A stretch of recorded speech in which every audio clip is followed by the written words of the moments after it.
লোক প্রশাসন নিয়ে যারা পড়াশোনা করেছেন এবং সামনে যাদের প্রাইমারি ভাইবা পরীক্ষা রয়েছে, এই ভিডিওটি আপনাদের জন্য খুবই গুরুত্বপূর্ণ। এই ভিডিওতে আমরা লোক প্রশাসন প্রাইমারি ভাইবা নোটের 4 নম্বর রিয়াল ভাইবা এক্সপিরিয়েন্সটি আপনাদের সাথে শেয়ার করব। আশা করছি আসন্ন ভাইবা পরীক্ষায় এই ভিডিও থেকে আপনারা অনেক উপকৃত হবেন এবং কিছু প্রশ্ন সরাসরি কমন পেয়ে যাবেন।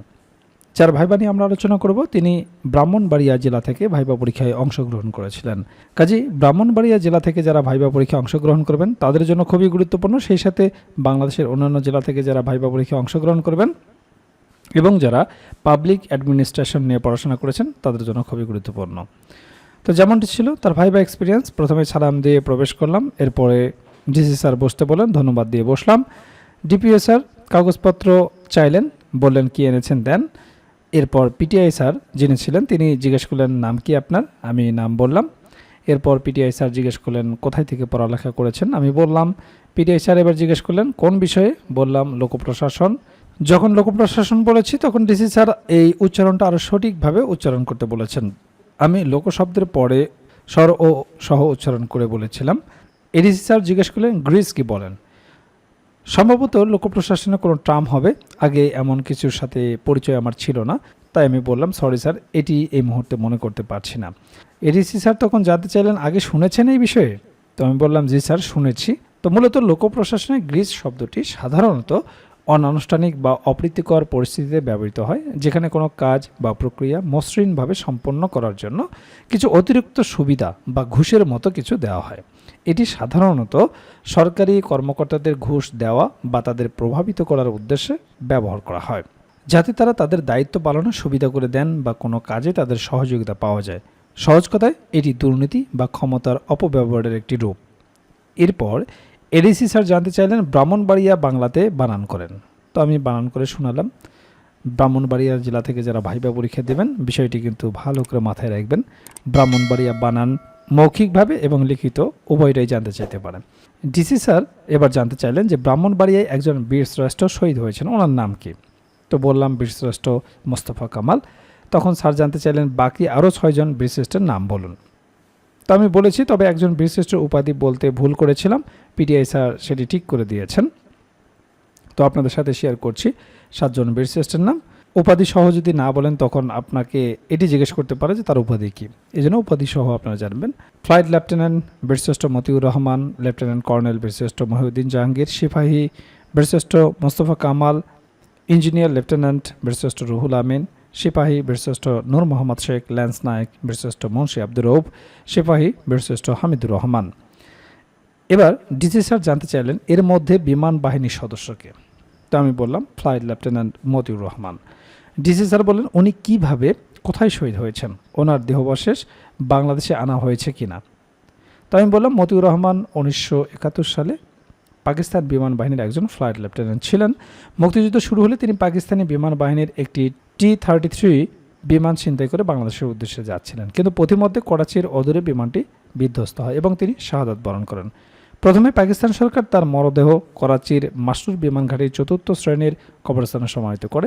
পরবর্তীতে 2006 সালের 23 জুন তার দেহাবশেষ বাংলাদেশে ফিরিয়ে আনা হয় এবং 25 জুন রাষ্ট্রীয় মর্যাদায় ঢাকার মিরপুরের শহীদ বুদ্ধিজীবী কবরস্থানে সমাহিত করা হয়। পিটিআই স্যার জানতে চাইলেন ওনার বাড়ি কোথায় ছিল। এর মধ্যেই আবার ডিসি স্যার বলছেন আর গভীরে প্রশ্ন না করলেও চলবে, তো আপনারা জেনে যাবেন তার বাড়ি ছিল নরসিংদী জেলার রায়পুরা থানার রামনগর গ্রামে, যা এখন মতিউর নগর নামে পরিচিত। ডিসি স্যার জিজ্ঞেস করলেন ব্রাহ্মণবাড়িয়ার নামকরণ সম্পর্কে আপনি কি জানেন। বুঝতেই পারছেন আপনার জেলা সম্পর্কে মোটামুটি ভালো একটা ধারণা নিয়ে যেতে হবে, এই জন্যই আমরা প্রাইমারি প্যাকেজটাকে 7টি নোটের একটা প্যাকেজ আকারে সাজিয়েছি, কারণ আমরা জানি প্রাইমারি ভাইবাই এই 7টি বিষয় থেকে আপনাকে প্রশ্ন জিজ্ঞেস করতে পারে।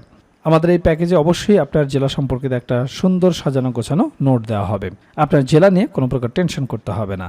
তো ব্রাহ্মণবাড়িয়ার নামকরণের ইতিহাস সম্পর্কে স্যারকে শুধু এতটুকুই বললাম যে এই নামকরণের পিছনে মতনৈক্য রয়েছে, তবে স্যার আমি মনে করতে পারছি না।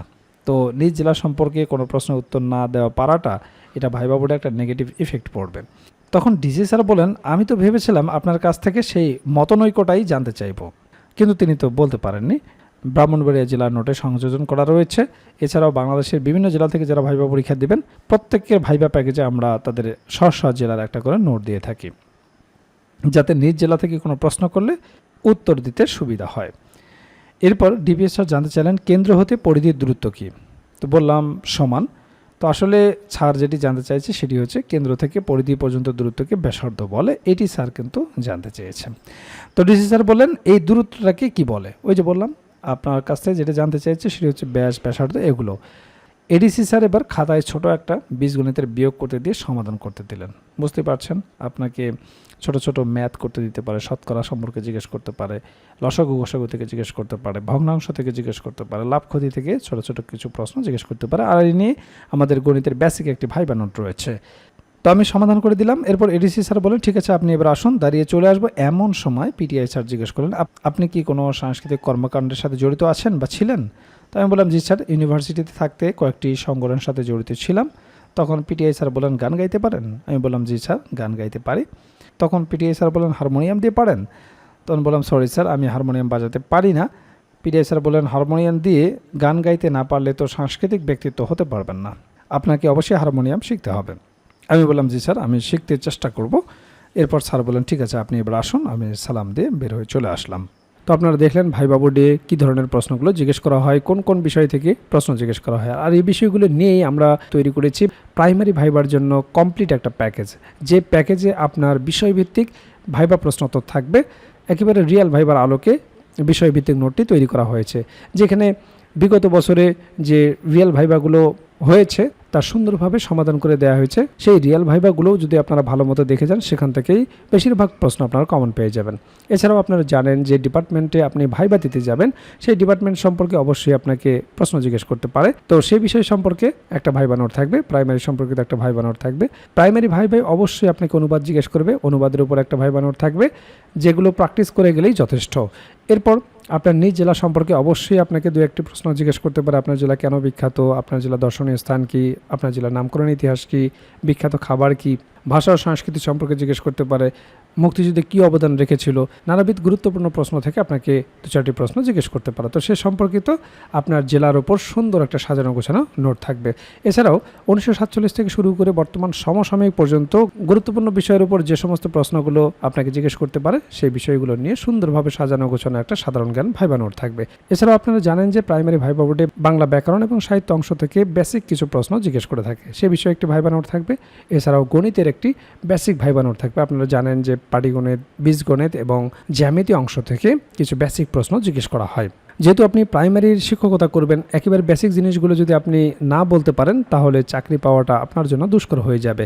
কাজেই ভাইবা পরীক্ষায় আপনি যত ভালো করবেন আপনার চাকরি পাওয়ার সম্ভাবনা তত বেড়ে যাবে। কাজেই যারা প্রাইমারি ভাইবার জন্য গুছিয়ে কার্যকর একটা প্রস্তুতি নিতে চান, আমাদের ভাইবা প্যাকেজটি দ্রুত সংগ্রহ করুন। ইতিমধ্যে অনেক প্রার্থী আমাদের কাছ থেকে ভাইবা প্রার্থী সংগ্রহ করেছেন, তারা প্রস্তুতি শুরু করে দিয়েছেন। এখনও যারা প্রস্তুতি গুছিয়ে নিতে পারেন না, স্ক্রিনে দেওয়া হোয়াটসঅ্যাপ নাম্বারে যোগাযোগ করে আমাদের কাছ থেকে প্রাইমারির এই ভাইবা প্যাকেজটি সংগ্রহ করতে পারেন। প্যাকেজটি আপনারা দুইভাবে নিতে পারবেন, আপনারা হার্ড কপি নিতে পারবেন কুরিয়ারের মাধ্যমে, এছাড়াও পিডিএফ প্যাকেজ আপনারা নিতে পারবেন। কাজেই দেরি না করে দ্রুত স্ক্রিনে দেওয়া হোয়াটসঅ্যাপ নাম্বারে যোগাযোগ করে প্যাকেজটি সংগ্রহ করুন।